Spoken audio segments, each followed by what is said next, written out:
Bonjour et bienvenue dans l'entretien sur France 24. Notre invité aujourd'hui est Mahmoud Dicko. C'est un imam, mais c'est aussi un acteur politique majeur au Mali. Il a joué un rôle central l'an dernier dans le mouvement de protestation contre le président Ibrahim Boubacar Keïta.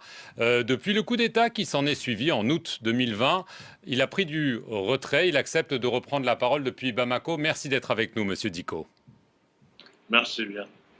Alors, il y a quelques jours, après des mois de silence, vous avez publié un manifeste pour la refondation du Mali, dans lequel vous expliquez que la situation du pays est périlleuse et vous appelez un nouveau pacte républicain. Je vous cite. Alors, une question très simple. Est-ce que, d'après vous, le Mali est au bord du gouffre? Le Mali, effectivement, est dans une situation qui n'est pas tellement souhaitable, même si on n'est pas dans le gouffre. Je pense aujourd'hui que pour quelqu'un qui est un observateur avisé, nous devrons vraiment faire en sorte que la situation ne puisse pas perdurer de la même manière. C'est pour cela que je publié ce manifeste pour faire vraiment un appel à l'endroit d'abord de mes concitoyens pour qu'on puisse vraiment se mettre ensemble tous, parce que seuls unis, on peut vraiment relever les défis qui sont devant le peuple malien. Dans peu de temps, peut-être que la communauté internationale va nous demander d'aller à des élections. Nous allons à des élections pendant que le tissu social est complètement abîmé et que les forces politiques sont dispersées. Je pense réellement que la situation mérite qu'on se mette ensemble pour voir ce qu'il faut faire avant de futures élections. C'est cela, en réalité, le sens que je donne à ce manifeste. Alors, vous dites dans ce manifeste, et je vais vous citer, vous dites, depuis le 18 août 2020, donc depuis le coup d'État, j'ai laissé ma porte grande ouverte. J'ai inlassablement écouté, observé. La situation me paraît trop grave pour que je garde le silence. Si nous ne réagissons pas maintenant, activement et collectivement, l'État qui nous gouverne n'a plus de sens. Il faut sauver le pays. Est-ce que ça veut dire que le régime qui a été mis en place depuis ce coup d'État, aujourd'hui, vous dites, nous amène dans l'impasse? Écoutez, c'est la situation certainement qui peut nous amener dans l'impasse, parce que, vous savez, le coup d'État devrait être un moment et une occasion pour sceller une certaine réconciliation entre l'armée et le peuple malien. Mais malheureusement, il faut le constater qu'avec beaucoup de difficultés et tout ce qu'il y a eu comme haut et bas dans cette situation a fait en sorte qu'il y a encore des méfiances de part et d'autre entre cette armée, qui est une armée républicaine, une armée du peuple, entre cette armée et une grande partie de la classe politique malienne. Nous devrons aujourd'hui restaurer cette confiance. On ne peut pas faire une refondation de notre pays si on ne refonde pas cette situation. Ça va commencer d'abord par la refondation de notre armée, la moralisation de notre armée et la réconciliation entre l'armée et le peuple, la restauration de la confiance entre l'armée et son peuple. C'est à partir de cela que nous pouvons ensemble bâtir quelque chose qui peut être vraiment salutaire pour l'avenir du Mali. Vous ne vous êtes pas vraiment exprimé sur le coup d'État du 18 août dernier. Est-ce que c'était une erreur ou est-ce qu'il fallait faire partir Ibrahim Boubacar Keïta, quels que soient les moyens? Écoutez, moi je ne parlerai pas d'erreur ou de coup d'État. Le coup d'État est un fait, c'est fait et aujourd'hui c'est derrière nous. L'essentiel c'est de se mettre ensemble aujourd'hui pour ne plus tomber dans les erreurs passées. C'est pour cela que je fais ce manifeste. Je pense qu'il fallait le faire aujourd'hui, alerter l'opinion nationale et voire même internationale. Nous sommes dans un monde changeant avec un nouvel ordre mondial qui se dessine à l'horizon. Nous avons des partenaires qui ont des enjeux électoraux comme nous en 2022. Il est temps que le peuple malien prenne son destin en main et que nous-mêmes nous agissons pour nous, par nous, pour essayer vraiment de trouver la solution.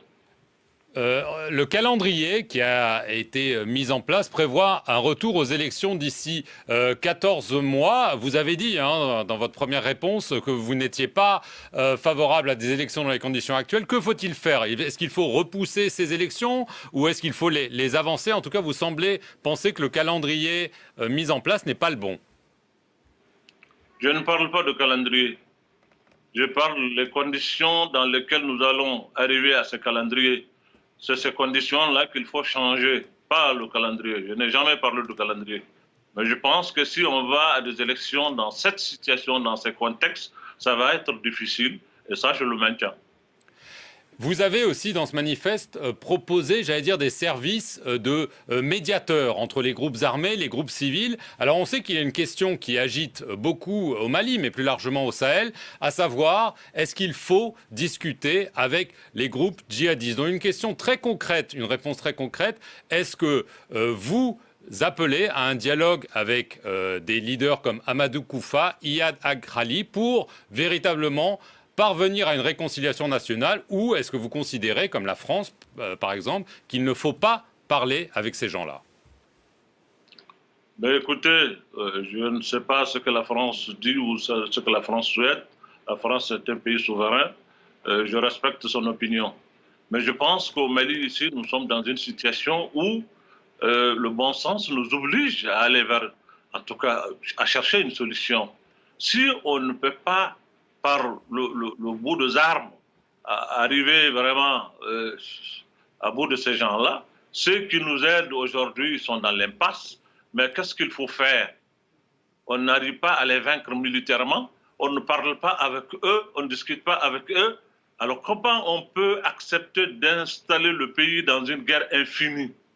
Mais le bon sens ne peut pas accepter ça. C'est pour cela qu'il faut quand même, à un moment donné, que le peuple se mette ensemble pour dire, mais qu'est-ce qu'on veut? Vous ne pouvez pas nous demander de ne pas parler avec des gens. Militairement, on n'arrive pas à bout de ces gens-là. Ceux qui nous aident n'y arrivent pas. Et vous ne voulez pas qu'on parle avec eux. Ça veut dire qu'on va rester dans une guerre infinie. Un peuple avec tous les défis qui nous assaillent, avec tous les problèmes que le Mali a aujourd'hui. Et si on doit s'installer dans une guerre infinie, alors là, c'est la République qui est en péril. Est-ce que vous proposez donc d'être un intermédiaire entre le pouvoir malien et Amadou Koufa et Iyad Agrali? Est-ce que vous avez même peut-être déjà pris des contacts en ce sens? Parce que pourquoi vous parlez seulement d'Iyad et d'Amadou Koufa? Les acteurs sont nombreux. Le problème entre les différentes communautés sont là, qui nous assaillent. Moi, ça me préoccupe plus que toute autre chose. Des gens qui ont vécu ensemble pendant des millénaires, des siècles, aujourd'hui qui s'entredéchirent. C'est vraiment l'avenir même de la nation qui est en péril quand les communautés composantes de cette nation aujourd'hui s'entretuent. Il faut trouver une solution. Il faut parler avec eux au moins, ces acteurs qui sont sur le terrain. Et je pense réellement que ce n'est pas au-dessus de nos moyens. Et est-ce que vous voulez le faire, vous? Mais moi, je ne suis qu'un individu, ce n'est pas moi, c'est le peuple malien qui décidera de qui doit faire quoi. Mais il faut qu'on se mette ensemble au moins pour définir ça. Est-ce que vous avez un agenda caché? Est-ce que vous êtes imam? Vous êtes un acteur politique de poids? Est-ce que vous avez des ambitions politiques? Évidemment, la question revient. Je vois que vous souriez, mais c'est une vraie question. Ben, écoutez, cette affaire d'agenda caché, c'est ça qui hante tout le monde. Je n'ai pas d'agenda caché, je le dis, je n'ai pas d'ambition personnelle qui est là, je ne suis pas quelqu'un de partisan. Non, ce qui me préoccupe aujourd'hui, c'est le sort de mon peuple, de mon pays, de ce milliers de personnes qui vivent la misère noire, qui sont dans des situations difficiles de précarité qu'on ne peut pas expliquer aujourd'hui. Ils n'ont pas l'eau potable, ils n'ont pas la santé, ils n'ont pas l'éducation. Il y a des milliers de villages aujourd'hui qui n'ont pas d'école, qui n'ont pas de centre de santé, qui n'ont pas d'eau potable. Mais quel agenda cherche-t-on quand on a un peuple comme ça et on n'y arrive pas vraiment à trouver une solution? Quel est l'agenda que moi je vais cacher? Pourquoi cacher un agenda si je l'ai? Je suis un citoyen libre de ce pays. Si j'ai un agenda, je n'ai pas besoin de le cacher. Ibeka, l'ancien président, vous l'aviez soutenu, puis vous l'avez critiqué, et peu avant sa chute, il vous a accusé de vouloir, je le cite, instaurer par la force une république islamique au Mali. On vous sait proche de l'Arabie saoudite, donc une question très simple. Vous parlez de manifeste républicain. Est-ce que vous êtes en faveur d'un État laïque au Mali? Est-ce que vous pouvez clarifier votre position à ce sujet? Pourquoi vous voulez me singulier tout le temps? Moi, je fais partie d'un ensemble que le Mali. C'est le peuple malien qui décidera de ce qu'il veut. Ce n'est pas l'imam Diko qui va imposer. J'ai beaucoup de respect pour mon grand frère, l'imam, l'ancien président Ibrahim Bakar Keïta, que j'estime beaucoup, que j'aime bien. Il a dit ce qu'il a dit, c'est sa pensée, je respecte sa pensée. C'est un droit pour lui de critiquer ou de penser ce qu'il veut. Mais je crois qu'il me connaît mieux que beaucoup de gens. Si j'avais cet agenda, je n'étais pas obligé, moi, de transformer les mosquées en QG pour lui et les lire, lui qui n'a pas de projet de société islamique. Mais maintenant, il est libre de penser ou de dire ce qu'il veut. Mais je veux tout simplement vous dire, être proche de l'Arabie saoudite ne veut pas dire qu'il faut transformer le Mali pour en faire autre chose que les Maliens eux-mêmes ne décident pas. Non, moi j'ai beaucoup de respect pour ce peuple malien. C'est un grand peuple, c'est une grande nation. Je sais qu'aujourd'hui, nous sommes dans des difficultés, mais nous avons les ressources vraiment pour pouvoir arriver à bout de ça.